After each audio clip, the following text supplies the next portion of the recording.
అందరికీ నమస్కారం. భగవద్గీత 13వ అధ్యాయం క్షేత్రజ్ఞ విభాగ యోగంలో 18వ శ్లోకం. జ్యోతిషామపి తజ్జ్యోతిస్తమసః పరముచ్యతే జ్ఞానం జ్ఞేయం జ్ఞానగమ్యం హృది సర్వస్య విష్ఠితం. ఈ అనంత విశ్వంలో నక్షత్రాలు ప్రకాశిస్తున్నాయి. సూర్యుడు కూడా ఒక నక్షత్రమే అని మనకు తెలుసు.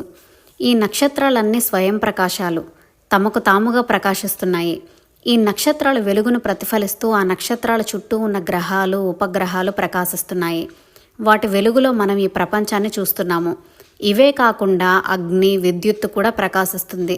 వీటన్నిటికీ ఆ ప్రకాశాన్ని, వెలిగే తత్వాన్ని ఇచ్చింది ఎవరు అంటే సమాధానం ఆ పరబ్రహ్మమే. వెలుగు ఉన్న చోట చీకటి ఉండదు. కటిక చీకటిలో చిన్న దీపం పెడితే చీకటి పటాపంచలైపోతుంది. చీకటిని పోగొట్టేది వెలుగు ఒక్కటే. జ్ఞానజ్యోతి వెలిగితే అజ్ఞానం అనే అంధకారం దాన్నంతట అదే పోతుంది. ఈ పరబ్రహ్మ తత్వమును తెలుసుకోవడమే జ్ఞానము అని అంటారు. ఈ జ్ఞానం అందరూ తెలుసుకోదగినది, పొందదగినది. దీనినే జ్ఞేయము అని కూడా అంటారు.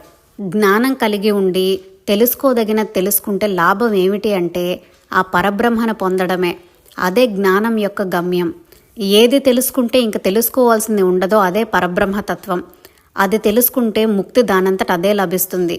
ఎందుకంటే ఈ జ్ఞానమునకు, జ్ఞేయమునకు గమ్యం అదే కాబట్టి. మరి ఈ పరబ్రహ్మతత్వం ఎక్కడ ఉంది అంటే ఎక్కడో లేదు, అందరి హృదయాలలో నిలిచి ఉంది అని చెప్పాడు పరమాత్మ. పరబ్రహ్మ ఎక్కడో ఉన్నాడు అని వెదకనవసరం లేదు.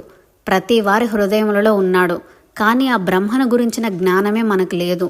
మనం ఈ శరీరమే నేను అని అనుకుంటున్నాము. అహంకారంతో బతుకుతున్నాము. అదే అజ్ఞానం.